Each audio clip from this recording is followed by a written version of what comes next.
watching Friday Night Blitz on Newswatch 12. The Blitz is back, and so are you, and so are we. I can't believe we've made it 6 weeks into the 2021 season. It feels like yesterday we were filming preseason specials. Now we're in the heart of the season and headed towards the end. Thanks for being with us again. You fine folks. I'm Cameron Derby. That man is Josh Shelton. League play kicking into gear, and that is where things get fun. Really fast, close proximity rivalries dominated this week, and that's where we start. A kind of 6A rivalry going on. South Medford and Grants Pass at the house of the Singlers. Yeah, but that guy's a little young to be Bill. Must be Jack. And the homecoming queen crowned at halftime. We start in the third, South up 19-7. Who's fronting the camera? Leave me alone. All right, well, Josh Hart over the middle and off to the races for Panthers in pursuit. No one catches him. Touchdown, Caveman. The PAT is blocked. It's 19-13 Panthers. South responds, and quickly on the next drive. Carson Joe, don't get in front of that man. South takes a 2-lead score. The South Side party just getting started. Grants Pass, 4th and long. Thrown near the first down marker. Andrew Walker says thank you, and in case I don't see it, good afternoon, good evening, and good night. Buenas noches, see ya, wouldn't want to be ya. 92 yards. The Panthers get their first win of the season and finish the Cavemen 31-19 from Spiegelberg. North Medford goes on the road tonight and falls to Roseburg by 18 points. Roseburg undefeated, 6-0 for the Indians. Roseburg and Sheldon are going to duke it out for the Southwest Conference, it's looking like. North Medford still sitting in third. South Medford hosts Roseburg next week. North Medford will get Sheldon. Got a little taste of rivalry action with Grants Pass coming to Medford tonight, but there were still a few more in the area as well. Yeah, one of those made our game of the week, and man, was it a good one. Eagle Point Crater, a couple of crosstown foes where there's no love lost between these teams. Comets have won 5 of the last 6 meetings, and Eagle Point hasn't won at home in over 8 years. But the Eagles came out swinging tonight. Caden Lacey drops back to pass and heaves it down the sidelines in the second quarter. Jimmy Copeland steals the ball away from the defender, turns it into 6 points. Eagles lead 7-0. My goodness, yeah, you deserve a shoulder bump there, third quarter. Comets trail 10-0. 4th down, Javon Smith hits Tony Dowens, open past the secondary. Crater finally on the board midway through the third, 10-7. Eagles still in the lead, though. This game needed overtime. Tied at 10, handoff to Caden Lassiter, bursting through the middle for the score.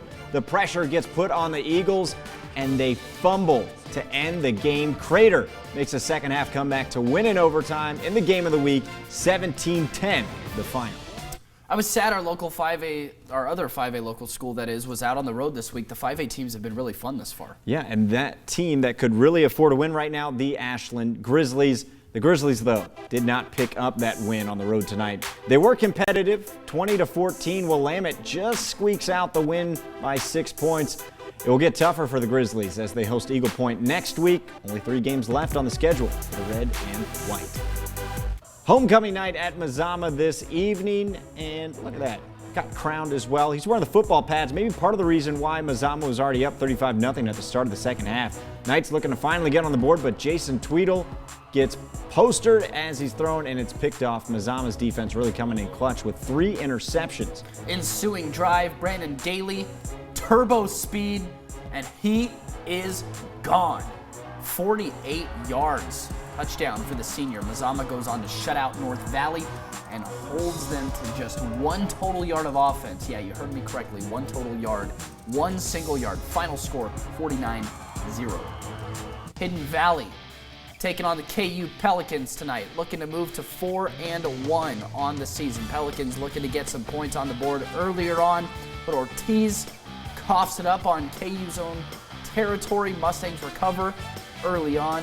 Not looking great for the Pelicans. Ensuing drive for the Mustangs. Hurting it up to the line. Quick snap. Daniel Owamazu powering his way through the D-line. Mustangs go up 7-0. The next drive for Hidden Valley. Why not keep on running it? Seems to work. James Elmore. Tons of space in front of him, and he's just a man among boys, dragging some Pelicans along with him to the 1 yard line. The Mustangs rushing attack and defense just overpowering the Pelicans tonight. Final score, 38-0. Rewind to last night. Henley hosting Phoenix High School in the Basin. Shout out to mybasin.com for the highlights. Appreciate it, fellas. Tolson Higgins gets the handoff to push the Hornets lead to 14-0 in the first quarter, and they're not showing any signs of slowing down. We go later into the half. Shaw Stork back to pass, and then why not just take it upfield himself, right? Slicing through the Pirates defense, buzzes by would-be tacklers and takes it to the house. 30-yard house call, pushes the lead to 20-0. What a run by the junior quarterback. Pretty much all Henley in this one. They lead 49-0 at the half, and they take their foot off the gas. Pirates get a touchdown late in the fourth. So after those games, here's the tight race in the Skyline Conference. Hidden Valley and MAZAMA sit atop the conference with perfect records. That will be put to the test next week when the Vikings travel to Grants Pass to take on the Mustangs. Henley and North Valley not far behind, both their losses coming against MAZAMA. Klamath Union and Phoenix both 0-2, but not next week. They play each other in Phoenix. We shift back to rivalries because they're just too fun. The battles for who owns Gary H. Wheeler Field, that is always a game you like to have your eyes on. Yeah, it sure is. And this year, Cascade Christian struggling a little bit early. So maybe St. Mary's looking to jump on that. Roll tape. The Holy Bowl at U.S. Cellular Community Park. John Getman in the house. The Crusaders. The Challengers. Let's do it. Cascade trying to strike early. Mix up on the handoff. Ball's out. Crusaders on top of it right near the goal line. The Satyr students party, and they were playing old school Gwen Stefani, blaring. No, they knew that kind of music. Nothing doing on the next drive, though. Cascade takes over. Keith Reed, wobbler, but in the right place. Tyler Almasi is right under it. The Challengers strike first. It's 7-0. 2 minutes before the half, Big Bo Aldrich powers his way over the plane. He gives the student section a point because it's all for them. But that's the last bit of partying that the Crusaders do. Cascade Christian wins the Holy Bowl 35-7. Honkers at Chieftains starts off with an opening drive touchdown from Lakeview. Gavin Patterson dive over the plane. First ends the same way it starts, with a Lakeview run to the end zone, this time by the quarterback, Benny Alves. Rogue River's defense tries to keep the game alive after pass to Max Graham, tipped and picked off by Syed McWillie. The Chieftains follow that one up with a dime downfield from Charlie Smith to Alaric Cosgrove to put them in striking distance. Unfortunately, they go on to turn it over on downs. Alaric Cosgrove isn't done yet, soaring through the air for the interception to cut off Lakeview receiver Max Graham. Lakeview overcomes the big play. It stifles Rogue River 30-8 the final. Friday Night Blitz on Newswatch 12. Welcome back to the Newswatch 12 studio. Second half of action underway here for the Blitz. For what a night that it's been. Yeah, so much high-quality football going on in our area tonight. But there was also some that was going on around the region as well. Football games on football games on football games. Here's a little look at our out-of-town scoreboard. Bonanza improves to 3-2 with their win over Cross Point Christian. And in Central Valley, the Wairika Miners fall to the Falcons 42-12. They're back at home next week. And from last night, Gold Beach outlasted rival Brookings Harbor 36-34 in overtime. A great game last night on the coast. Yeah, and last week we had some great plays to choose from for our play of the week, from special teams returns to great runs on the field to tip drill interceptions. Week 5 had it all, but only one, unfortunately, could get named the winner.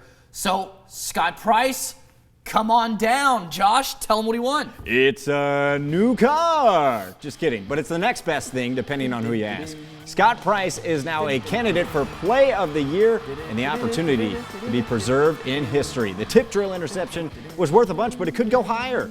But for now, the price is very much right. Congrats, Mr. Scott Price. Welcome back into the Newswatch 12 studios, the sports studios for right now. Week 6 winding down here on the Friday Night Blitz. Another Friday night that just flew by. Yeah, time flies when you're having fun. And we're certainly having a ton of it. But maybe not as much fun as this week's Play of the Week nominees. Another tough task of just trying to narrow it down to 3 plays. But that's why they pay us the big bucks, right? But enough talk about them. Let's get to the plays of the week. If you watched the overtime game of the week, you've seen it, but it's not too good. But it's too good to not share again. Up and over the defender, Jimmy Copeland goes and hauls it in. My brain couldn't process what was going on at first, so to help everyone out, here it is again. Mr. Copeland, get up get over it. You've earned yourself a shot at the Play of the Week win. Well done. Nominee number 2, Andrew Walker on the pick 6.